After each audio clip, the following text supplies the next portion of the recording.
Good morning and welcome back to Pope's Plates. You may notice I'm recovering from the flu, so my voice is a little hoarse. In some of the videos before and after this one that my mom did, you may hear me, well, you definitely are going to hear me coughing in the background. Today we're going to make a play on a dish that my grandmother had. I'm going to put a picture of it up right here in the corner. What I've seen is that it's company chicken. It's creamy chicken over chipped beef. I'm going to modernize it just a little bit, and we're going to make a creamy garlic chicken recipe and put it with mushrooms because those are kind of meaty. So I'm going to start with chopping the shallots. We want to do these rather small because the shallots and the mushrooms are not going to cook a really long time. Sometimes shallots are hard to peel. I love shallots. I love sort of the mild flavor of them.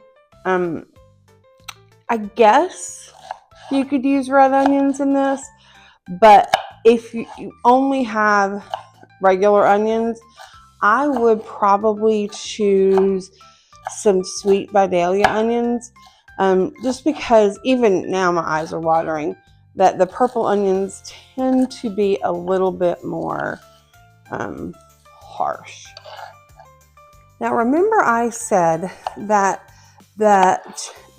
beef, it was chipped beef in the casserole that my grandmother made. And so I didn't want to get dried chipped beef because I think I liked it when I was little, but I don't have a whole lot of confidence that I'm still going to like it. And so I thought a great meaty substitute would be some mushrooms. If you want a much meatier flavor texture, you may want to pick portobello mushrooms.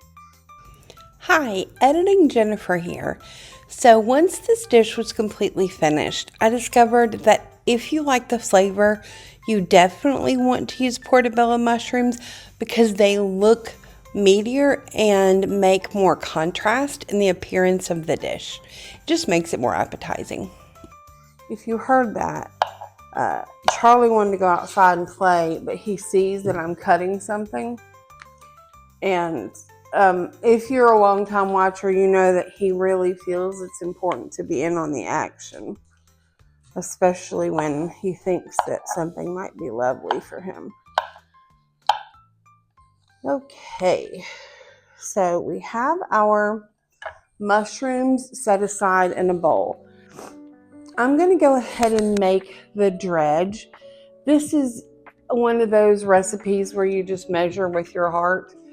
I have about 1/4 cup of flour, and I'm going to put most of that in.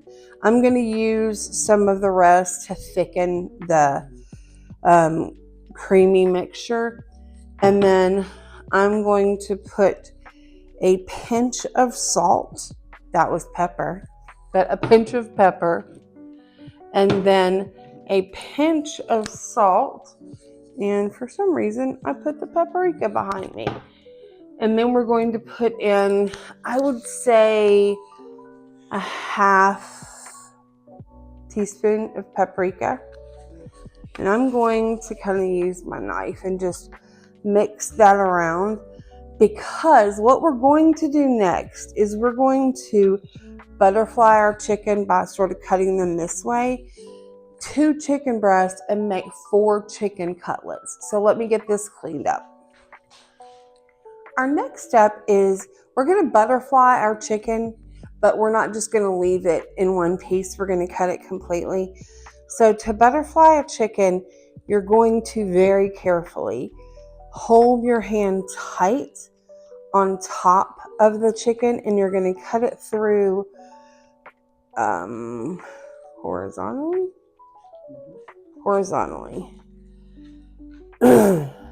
All right. So we have one of my cutlets is a little sadder looking than the other one. That's okay. That can be Charlie's cutlet. So the next thing I'm going to do is I'm going to take a meat tenderizer mallet and just pound them out lightly. You probably want to do what I did not do and put some saran wrap over there. It just keeps the chicken juices, which is gross, from flying in your face. So let me pound the rest of these out. And again, I did not do a great job of making sure that they were the same size. And so I'm going to need to keep a careful watch on them, but it doesn't really affect anything with the dish. So I'm going to lightly dredge, very lightly dredge, and shake off any of the extra flour. Our chicken, this is not really to give it a whole lot of flavor. It's just to give it some crunch. And the flour bits on the bottom are going to help us deglaze the pan. We'll talk about that when we get to it.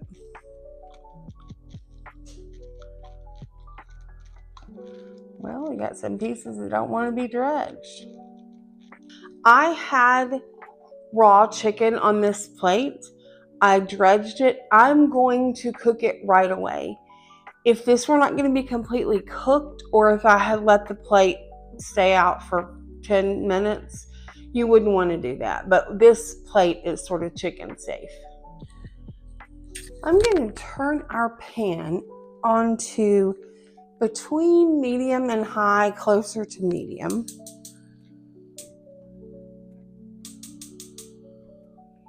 We don't like this eye.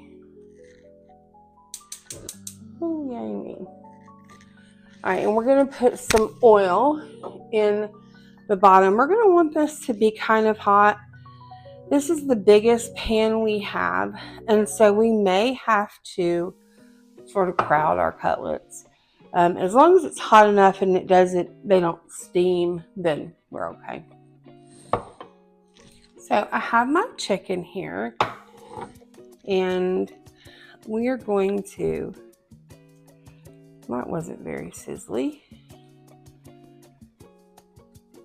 This is going to be tight in our pan. There, the sizzles are coming.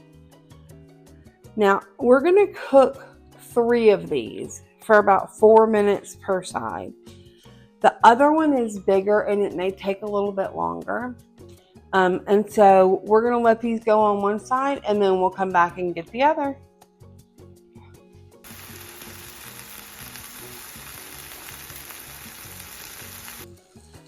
All right, look at the beautiful color on these cutlets. 3 of them, as we predicted, are finished cooking.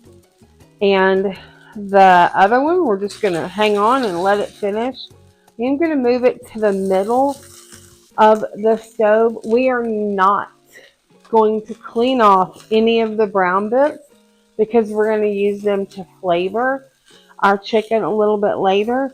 Let me check the temp of this. I don't think we're anywhere near ready, but you might be more than we think. Because this is also going to cook for a little while in our creamy mixture. Now let's give this about a minute and a half, and then we'll take it out. Okay, I'm going to talk a little bit loudly because we have our vent on because the fire alarm went off. That happens a lot when we cook in this kitchen on the oven. So while you were gone, we went ahead and butterflied that breast piece that was too big again. And so that helped the chicken get finished cooking. Now, I'm going to risk it. You are not going to clean out the bottom of this pan. We're going to turn it down just a little bit. I'm going to add some more olive oil. And I'm going to add, our mushrooms and our onions. Again, we like those brown bits on the bottom.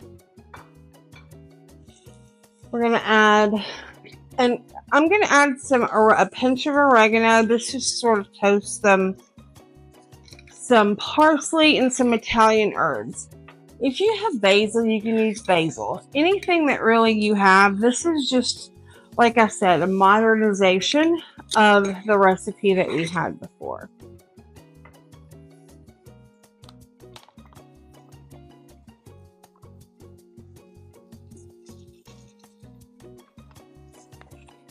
All right, we're going to stir these around. And these will have a little bit of time to cook once we add the cream in. And so I'm not 100% worried about our mushrooms getting completely cooked through. What I am doing, and this is something to keep note of, is we have something else for another video, cooking on the back. And that, the place closest to that is getting pretty brown. So you may just want to keep an eye on that. This looks fantastic. Now, I'm not ready. I need a spoon. You can add up to 8 cloves of garlic to this. I prefer fresh garlic. It's going to take a really long time to do that. So we're going to add a lot. I think I'm going to go with maybe 2 tablespoons. The recipe said you could add 3. This is very garlicky. And we're going to mix this around just a little bit. And now, the part that's going to sound a little strange. I'm going to add a little bit of the flour that we have left, not the one we dredged in. And this will help thicken everything a little bit later as it cooks. One of the most important things to do, though, is to cook the flour flavor, that's hard to say, out. And so we're going to mix this a little bit. We're not exactly making a roux, but we're making a roux-like substance. Okay.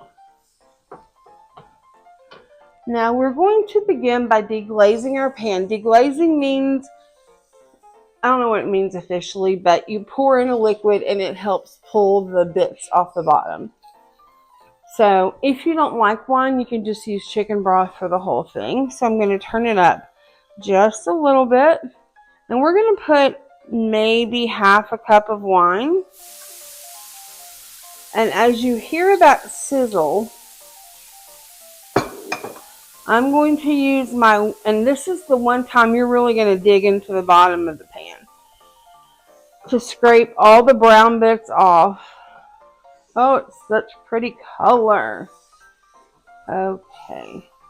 And then I'm going to put my chicken back in.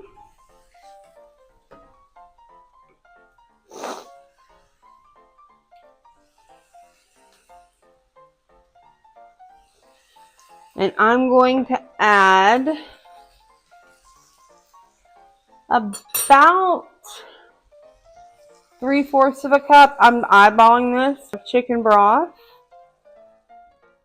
And about the same amount of heavy whipping cream.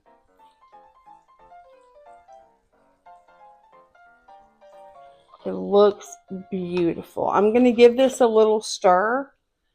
And then we are going to let this reduce on medium-low heat. And we're going to serve it over orzo. So as this is reducing, we're going to get the kitchen cleaned up a little bit. This looks fantastic. I cannot wait for you to try this recipe. We have made some orzo. This is whole wheat organic orzo. You can use any kind of orzo or rice that you want.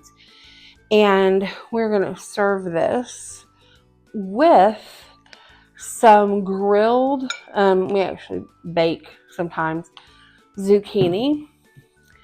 I'm going to see If you can just take a look at how absolutely beautiful that is. In rethinking this, I would probably use portobello mushrooms just because they look darker and meatier. The last thing we're going to do before we serve it is stir in a little bit of Parmesan cheese. When you've taken it off the heat, it's going to melt into, oh yeah, it's melting into that. Looking beautiful. Sorry, Charlie's thirsty.